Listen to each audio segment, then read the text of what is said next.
All right, I guess we'll go ahead and get started. I have no idea how long it'll take me to get through this, so hopefully it's shorter rather than longer. But today I'm going to do something similar to what I did yesterday, which is tell you how terrible everything is. But there's plenty of hope, plenty of reason for hope. The terribleness of these early stage networks just means that we have a lot of work to do and a lot of challenges to overcome. So I'm Jameson Lopp, CTO of Casa, where our mission is to improve personal sovereignty. We're trying to do that from a multitude of different angles. One of them is through key management. The other one is through helping people operate fully validating nodes on these crypto networks. And one of the more exciting nodes that people are having fun experimenting with these days are Lightning nodes on the Lightning Network. And we have run into quite a few unanticipated challenges as a result of that. We started shipping out these Casa nodes in, I believe, early December of last year, and have gotten a lot of interesting feedback and support requests once they got out into the field. So one of the issues that we are still dealing with is just security of these nodes. Lightning, if you're not familiar with it, is basically running a hot wallet on this online device. And we have issues where we're trying to help people be able to securely connect to it from outside of their home network. We have run into a few issues where super security and privacy conscious people can't even use the web interface we've created because they're blocking all of the scripts and stuff that we're using. That is something that we need to sort of automatically detect and help people realize that the problem is on their end.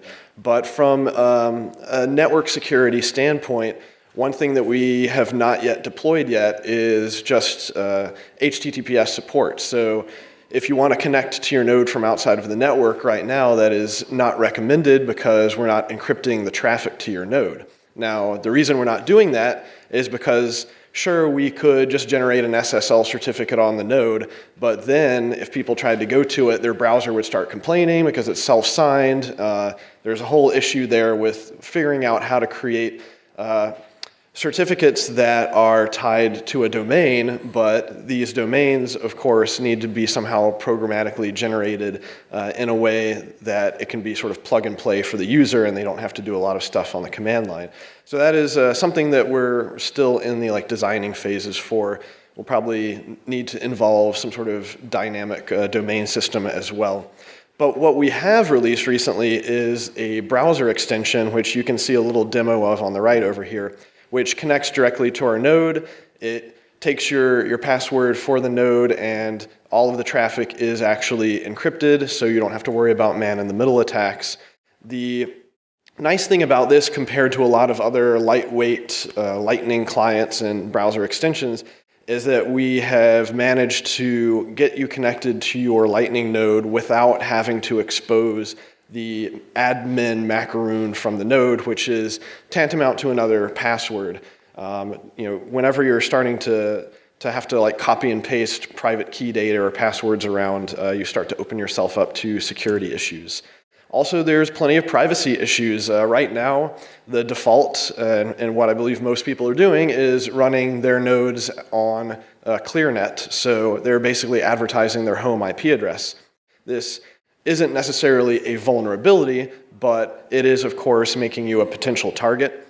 I have experimented with running behind VPNs, but unless you are running your own VPN or paying for a fairly expensive VPN, you can only do outgoing channels.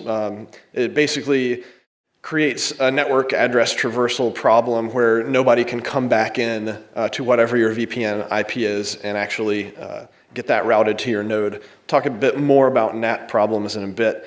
But the thing that we want to do long term to help improve that is to actually have Tor support built in on the device. Once again, it needs to be some sort of single click solution where we can't rely upon people having to get in on the command line and figure out how to install software.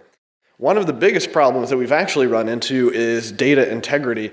And by that, I mostly mean integrity of the blockchain data, sometimes of the Lightning wallet data. We've run into a number of issues with Docker, actually. The way the Casa node works is that it has about 8 or 9 different Dockerized services that are running on it at any given time, and they're all working in concert and talking to each other. And we have a way for you to shut down the device cleanly, which basically sends commands to these Docker instances and tells them to shut down. But it wasn't until recently when I was trying to debug this, because we were able to reproduce the data consistency problems, that I actually was looking through the documentation and realized that Docker only gives you 10 seconds after you tell it to shut down before it just force kills any process.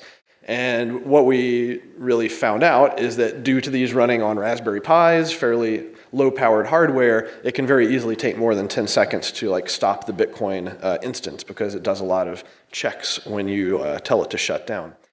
Also running into power loss issues. That is basically causing the same type of problem where you might be in the middle of writing data and you have an unclean shutdown. So when you try to come back up after you get your power back, you have a corrupt chain state. We have run into so many issues with hard drive copying that we're probably going to end up writing a blog post specifically about that. But basically, figuring out ways of having high quality, no data loss, no problems with the data being copied from a source drive to a destination drive hundreds and hundreds of times is something that is actually a lot more challenging than we thought. We've tried probably 6 or 7 different types of enterprise hard drive copying hardware, and most of them are pretty terrible for a variety of boring, low-level technical reasons. Hard drive failure has also been a problem. This, we hope, is mostly due to the fact that we've been using cheaper spindle-based drives. This is older technology, but trying to keep the cost of the node down is very difficult. A lot of people give us flack because it costs $300 to buy one of these nodes, but well over half of that is just for the hardware, and the rest of it is for our software development and support services. So it would be very easy for us to increase the cost if we wanted to get the power and the quality of these pieces to be even higher. We actually believe that the majority of issues where people are receiving nodes, plugging them in, and actually having failure to do initial boot is in fact due to shipping damage. That is not something that is very easy to track and figure out why, because of course we're sending these things all over the world, and they could be exposed to any number of different environmental problems or just crappy shippers who are throwing them on porches and in various containers when they're going across the ocean. So a result of a lot of these things, especially the things that are causing bad blockchain data, is that you then have to fix the data. And how do you fix the data when you're running it on a machine that takes a month to do a full sync from scratch? Well, one way we got around that is by offering a resync from Casa, where we're basically uploading snapshots to our own server that you can download and save a lot of time because it's not doing the verification of all of that data. Now, with these shipping issues, like we've said, a lot of the nodes which are passing our QA tests when we're packaging them up and shipping them off are arriving somewhere, and then the node is just not working, and it's very difficult to tell why. Well, amongst other things, we've discovered that customs in a lot of countries are pretty terrible. They're holding a number of these hostage and basically making the owners pay a lot more in value-added tax or custom fees or what have you. We have also had these certification issues, I think only in Germany. They've been the only ones where they've been complaining about us not having our own special certification stamps, which we found to be rather unexpected because we're not actually creating our own hardware. We're just using off-the-shelf, Raspberry Pi and Western Digital drives, and those things already have certification stamps. And it was rather confusing to us that we would need to somehow get additional certification just for putting a few pre-certified pieces together. The reason that I have this shipping box here is that there was actually a Dutch bicycle manufacturing company a couple years ago that wrote a blog post where they noted that about 30% of the bicycles that they were shipping overseas, especially the ones that they were shipping to the United States, would arrive damaged. And this was, of course, causing them a lot of additional cost on their end and support issues and returns and whatnot. And they actually came up with a novel solution.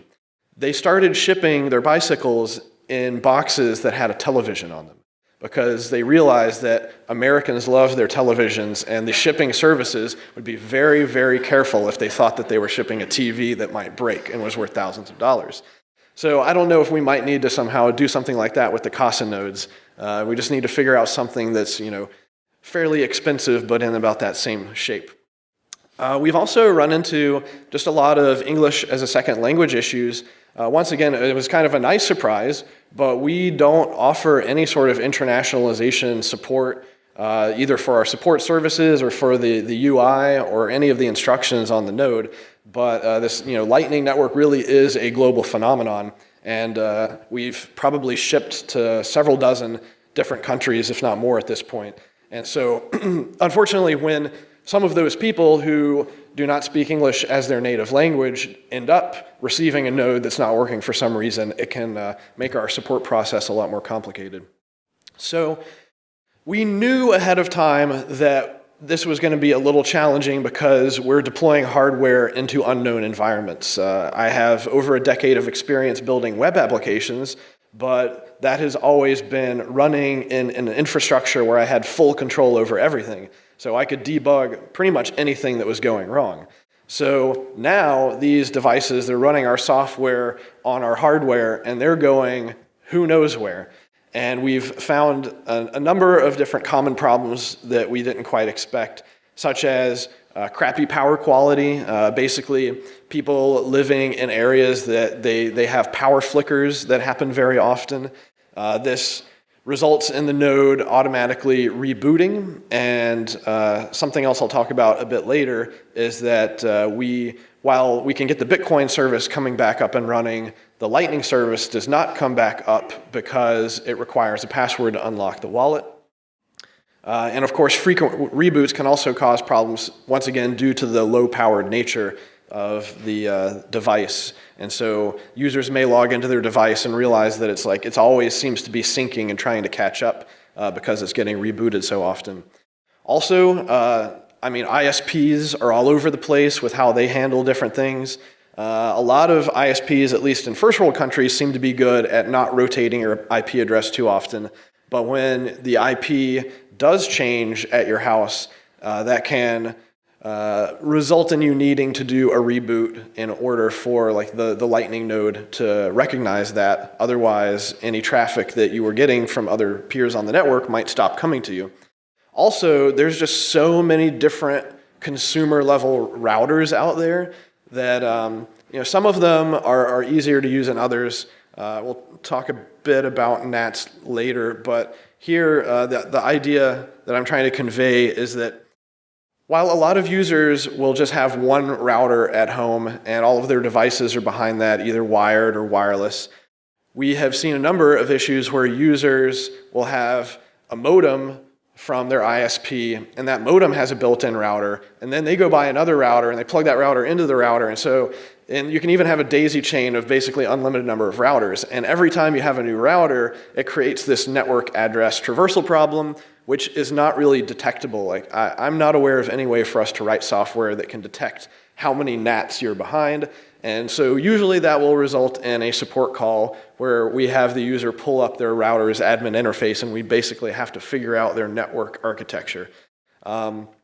Also, we attempt to make it easier for users to have a plug-and-play node by using this universal plug-and-play functionality, which, if it works, means that they don't have to go into their router and figure out how to do port forwarding, which is something almost nobody is going to know how to do unless they're really a techie person. But we've even found that universal plug-and-play, sometimes it'll work when you first plug it in, and then at some point over the next few weeks or months or whatever, it'll stop working. And so it's not quite as reliable as we would like. On a similar note, we try to make it easier for users to originally get to the dashboard of the Casa node by using the .local DNS service and basically telling the node to host itself on the Casa node.local. And this works sometimes, but once again, the .local domain is not supported by all DNS servers or all browsers or whatever, so it's just a kind of hit or miss type of thing, where if it doesn't work, then the user needs to somehow figure out what IP address this device has been given by their home router. And we recommend using tools like Angry IP Scanner, which seems to work about 90+% of the time. But if that doesn't work, then ultimately they're going to have to go into their router's administrative interface and try to find the list of connected devices, which for the non-technical users is going to require a support call. Like I said, universal plug and play is finicky. Here's one, I guess this is one of the Netgear router's interfaces for creating port forwarding. And of course, if you don't know anything about networking and you're just given a bunch of blank boxes, then you're probably going to be lost here. Some of the newer routers and firmware do at least make it easier, where they give you drop-down options. But usually the drop-down options are for like very common services or gaming protocols or whatever. Like you're not going to find a router that says, hey, here's how you set up port forwarding for Lightning. Like there's no routers out there that support that, but maybe one day. Also, we found that, strangely enough, Apple really sucks. Like their Airport Extreme and other networking stuff, they're so good at writing nice user interfaces for everything else, but for some reason it just doesn't translate to their networking technology. And we've had a number of very long support calls trying to help debug Apple networking.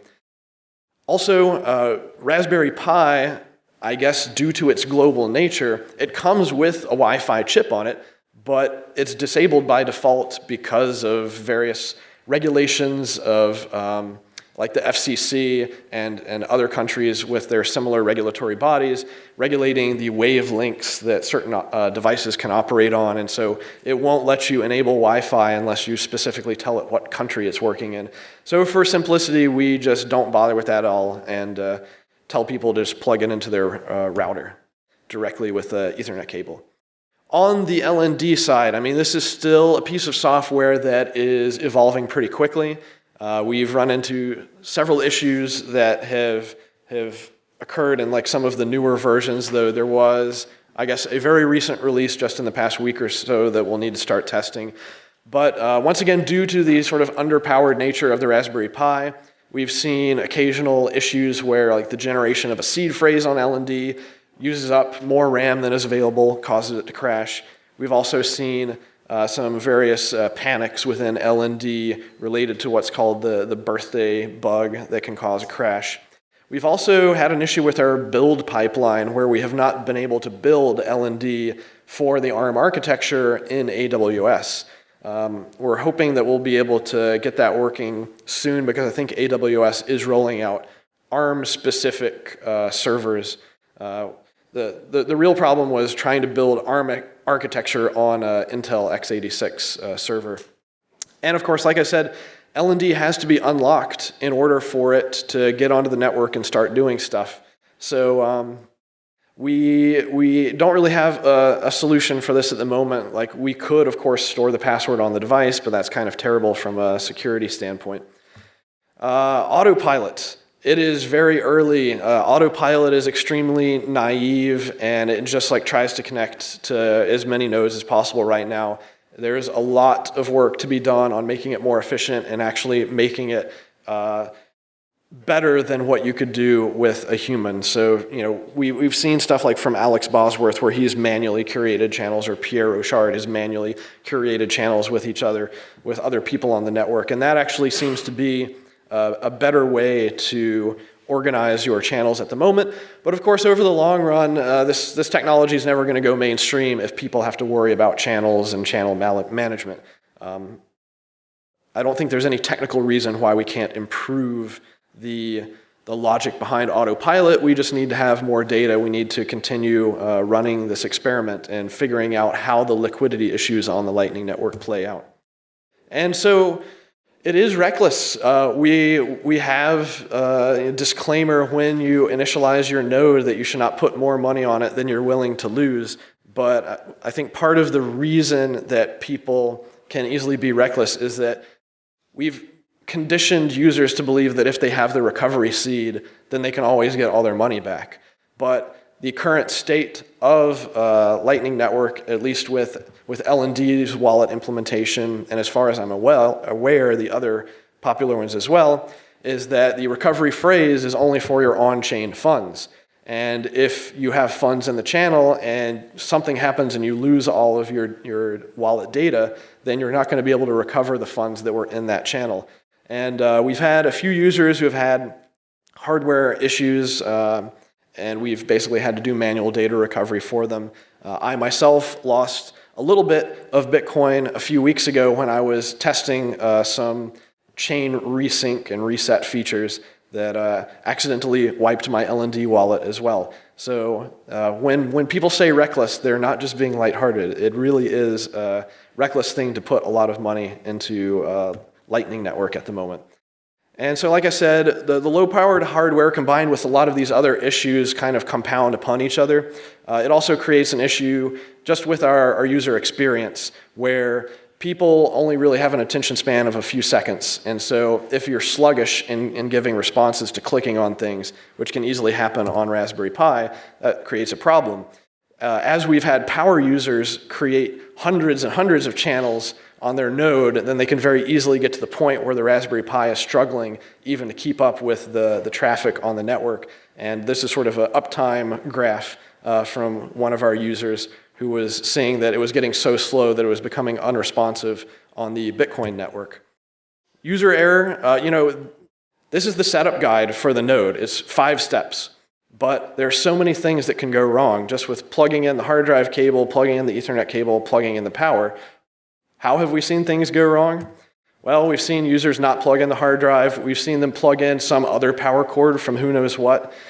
We've seen them plug the hard drive into other computers, which then screw up the data on the drive. And the biggest problem we've had is that right now, a lot of our early adopters are extremely technically proficient. And they want to experiment, and so they get in on the command line, start installing other software that just completely breaks our entire setup. I actually accidentally broke my node because I tried to install Pi-hole on it, and that just screwed with all the network settings to the point that the node was no longer routing data with our dashboard service. So complexity, of course, is the enemy of security in general. We're trying to make this extremely complex software and networking stack as simple as possible, but there's still a lot of work to do. And I think that we're going to be busy working on this for quite a while. So Lightning Network still has a lot of potential, but is still a work in progress. And if any of you are interested in joining the Reckless train, then feel free to talk to me or ping us at Casa, and we'll be happy to help you get onto this new experimental network. Thanks.